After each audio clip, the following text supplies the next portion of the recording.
بسم اللہ الرحمن الرحیم۔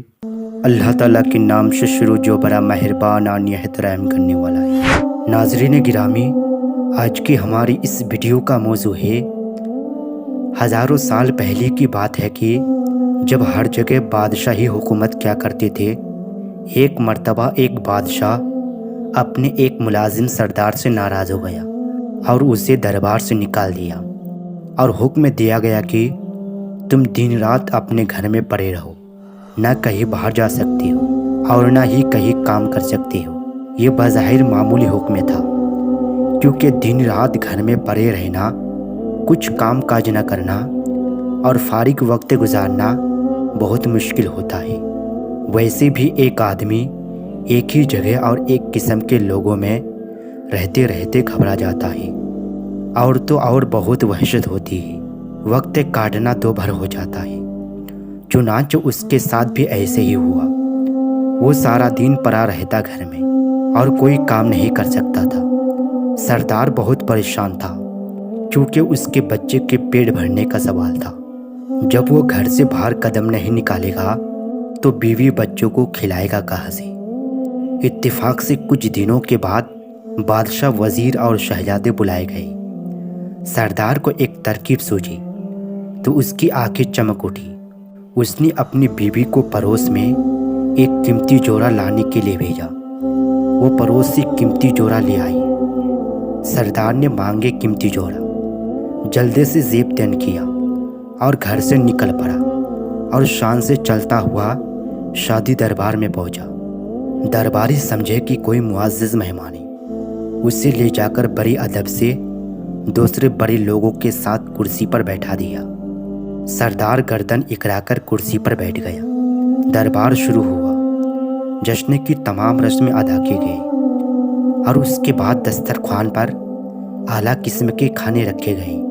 سردار نے بھی ہاتھ بڑھا کر خوب ڈٹ کر کھانا کھایا اور پھر نظر بچا کر بڑی چالاکی سے سونے کی ایک رکابی اپنی لباس میں چھپا لی، اور دربار ختم ہوتے ہی وہاں سے 9-2-11 ہو گیا، اور گھر آ کر بڑے مزے سے سارا واقعہ اپنے بیوی کو سنایا۔ اس کے بعد اس کی بیوی بازار جاتی اور سونے کی رکابی کا ایک ٹکڑا کاٹ کر فروخت کر کے کچھ رقم لے آتی۔ یوں سردار کی زندگی آرام سے گزرنے لگی اور پریشانی دور ہو گئی۔ ادھر دربار کے ملازموں نے دیکھا کہ سونے کی ایک رکابی کم نکلی ہے تو بیچارے بہت گھبرائے اور رکابی ڈھونڈنے کے لیے ادھر ادھر دوڑنے لگے۔ بادشاہ نے ان کی حالت دیکھ کر کہا کہ تم سب کیوں پریشان ہو؟ مجھے معلوم ہے کہ سونے کی رکابی غائب ہو گئی ہے اور اب وہ تمہیں نہیں ملے گی۔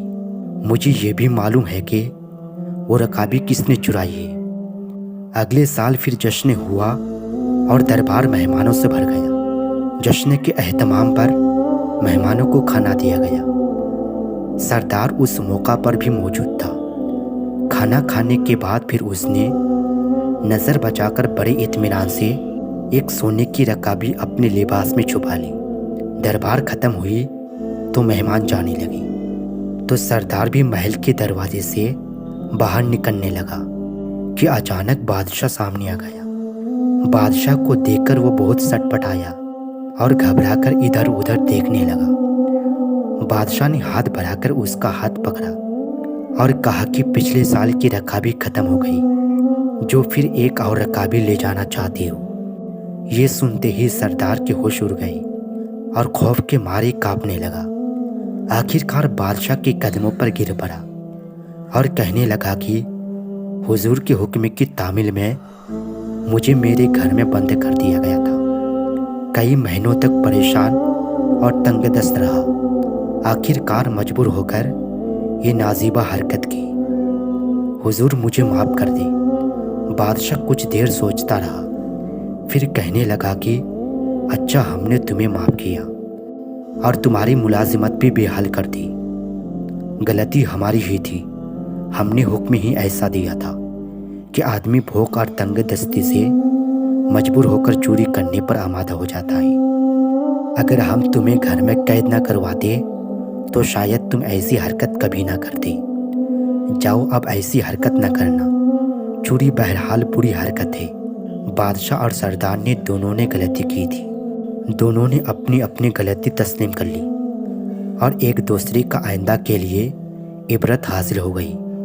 کہتی ہے کہ پھر سردار نے کبھی چوری نہ کی اور نہ بادشاہ نے کبھی کسی کو ایسی سزا دی۔